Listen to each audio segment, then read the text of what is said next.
Hello,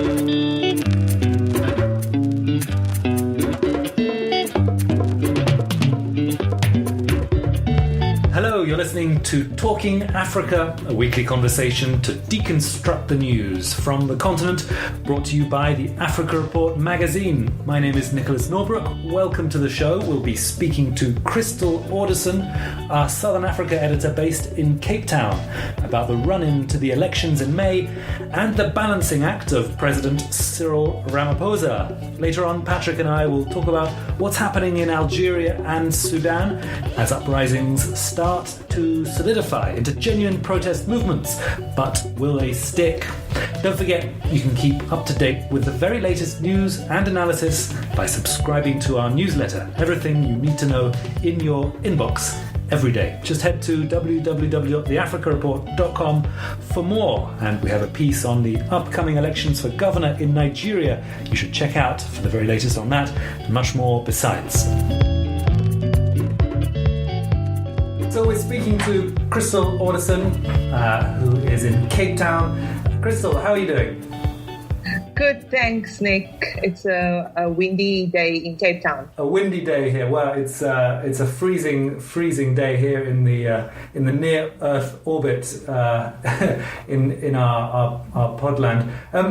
Crystal, you authored a big piece for us in the latest print edition of the Africa Report magazine, which really, unpacks President Cyril Ramaphosa, looking at the 5 different stages of his life. And one of the things that you pulled out really for us was this tension between Cyril's ability to go between different groups, be they, the church, big business, union members, ANC. He manages to speak to all these different constituencies, which has helped him pull together this strong coalition.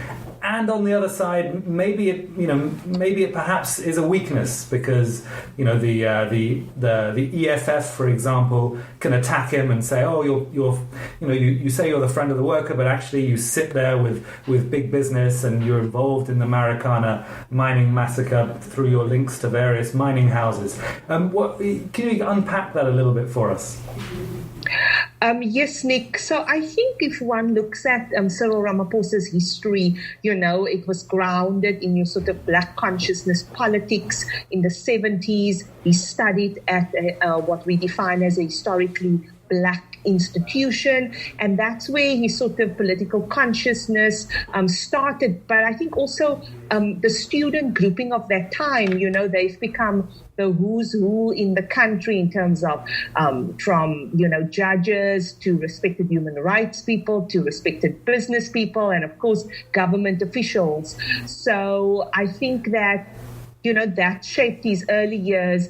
But of course, I think those early days within the unions where he literally went door to door at hostels, mining hostels, trying to, convince mining workers that 1, they should join a union, 2, they should hand over their meager money to a new union so that they can mobilize mine workers, and that he was able to gain the trust of mine workers, and then making a very serious political decision by not staying with the sort of black consciousness aligned entity within the union, but deciding to join the ANC and an ANC-aligned trade union. And of course, he was invited a few times to Lusaka, which of course at the time was the ANC in Exiles HQ, met with people like Oliver Tambo and other senior ANC stalwarts like Joe Slovo, who I think played a very pivotal role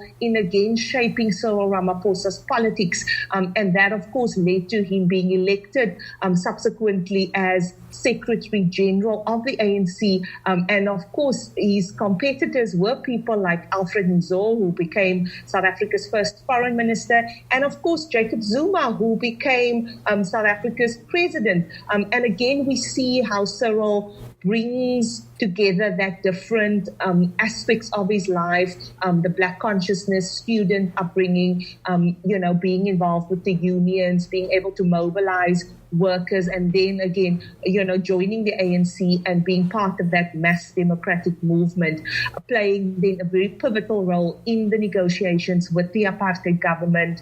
And there we see he forms these very interesting relationship with apartheid ministers, for instance, and up till today, Rolf Meyer was a key minister in the National Party government, still one of his closest allies, and they forged that relationship. And I think, interestingly enough, Patricia de Lille, who was part of the negotiating team, of course, part of the Pan-Africanist Congress movement, she said she always felt quite jealous because the two of them would, disagree vehemently on a Friday. Then somehow they had spent the weekend together, either fly fishing or on someone's farm. And suddenly on Monday, there's an agreement. And she always felt that this was this intimate boys' club that the two of them formed. They were able to, looking at the sunrise or the sunset in Limpopo, negotiate very tricky compromises that, of course, led to South Africa eventually having that very historic election in April 1994. So plunging forward into the present, then, we have the way he's built these coalitions in the past, and you mentioned Rolf Meyer there. There is this big conversation happening around land reform, around compulsory purchase orders in South Africa at the moment. What is the Cyril method? Because he is vulnerable from the left, and indeed the EFF were the people to really drive this land issue way up the agenda, and yet he does have these coalitions which reaches into places like the Afrikaner or former Afrikaner business empires. How is Cyril tackling the land issue? We have the election coming up. It seems to be quite a potent cocktail. Yes, and again, in sort of that Cyril negotiating style, he firstly reminds us that it will not violate the Constitution, and that was his message to key stakeholders from international business at the World Economic Forum in Davos, addressing the European Parliament. He sticks to the game plan. Land reform is necessary to address historical imbalance, but it will adhere to the Constitution and the respect for the human rights of all South Africans. And so that's how he's been able to also, to some extent, calm the nerves of international investors, also local investors, banks. But of course, he's reminded of the contradictions at times by his ANC constituency, because we do know that, it's not that he won by a total landslide. As ANC president, it was a mere, 170 odd votes that he won. So he still has that sort of core ANC constituency that will push his buttons and challenge him to what exactly it means. So what he's done is he has, again, called upon South Africans to bring their expertise and skills. So he's formed a presidential advisory panel with basically your key people in banks, academics, activists from both black, white, across the country. And, this advisory panel was tasked to look at what options are out there for South Africa to address this land issue. And in fact, that report is being handed to Ramaphosa the end of March. And so we see now, again, so that's from, he calls upon the South African expertise to come up with a plan of how they think we should address the land expropriation issue. Then parallel to that, he then forms the parliamentary process where we had extensive public engagement, with a special committee set up to look at that issue. And now another special committee has been set up called the ad hoc committee, looking at what will be the mechanisms for the constitutional amendment to happen. And here we see, firstly, he appoints a very senior ANC person in the form of Tokoti Diza, a former minister who understands agriculture. She was then post the Mbeki era, was sort of banished from politics because of her support for Mbeki, brought her back into the fold. She's been a key person at Parliament, one of the key trusted allies of, for instance, the chief whip in the form of Jackson Mthembu, and she's now the chairperson of that ad hoc committee. And again, they bring in these different constitutional law experts. For instance, they had just a few days ago, they had Albie Sachs, who's of course one of our foremost constitutional legal experts and also one of the founding fathers and writers of South Africa's constitution.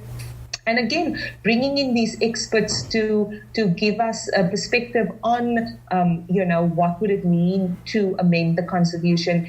And these legal experts are telling her and other committee members, well, we don't need to amend the Constitution. In fact, the Constitution gives us, it's there, it's just up to the government to actually implement and work out the mechanism of addressing this issue. So I think, again, Cyril is allowing the parliamentary process to play itself out, to have the debate, to have the discussion, have the discussion with organized agriculture, with your activists, with your black farmers, with your business, with banking, to then find a middle way of dealing with it. But he has an election, and he has an election to win on the 8th of May, and he knows that the economic freedom fighters, in the form of Julius Malema, have also made land expropriation one of their big election issues. And he knows in order to not lose too many ANC voters, he also has to appease some of that core constituency. And so, for instance, on the 9th of March, he will be going to Gauteng, just outside, and handing over title deeds to different communities. So he's showing that on the one hand, we will follow the rule of the law, like I've indicated to the international community, but I've also got a core constituency that I have to show that we are doing something, and that I think the issue will be dealt with after the May 8th elections, when he will know whether or not he's received a resounding support and vote from the South African public, and then make that move. And so, of course, we need to look at, so if this should happen, what will be the budgetary impact on this? So we saw Tito Mboweni allocated about 10.4 billion rand, which I think is about $500 million to the Department of Rural Development and Land Reform to increase that capacity, to expedite the land restitution process. And then the Land Bank, who is supposed to support smallholder farmers, they've received a few $1 million to assist smallholder farmers. So, of course, some wanted more money to be allocated, but I think at the moment that is the sort of budget allocation that Mboweni had allocated to the process. I want to bring Patrick in here, and one of the things that does seem to be going on is that Ramaphosa has to, play a kind of tightrope act, not just between the various wings of his party, or indeed the within South Africa, the more radical elements of the EFF versus those who want to see money spent in a certain way, but also internationally, because South Africa has to raise money on the international markets. So, for example, he has these plans to cut down the size of government, maybe cut down the numbers of provinces, what would that entail? I imagine privatization would be part of it, but then there's a very strong constituency against that within South Africa. So how is he going to manage these competing pressures? Yeah, I think it's going to be extremely difficult. What I thought was really revealing is how much South Africa's business community liked the recent budget. We spoke to a few business types off the record, and they said this is just, 100% with this.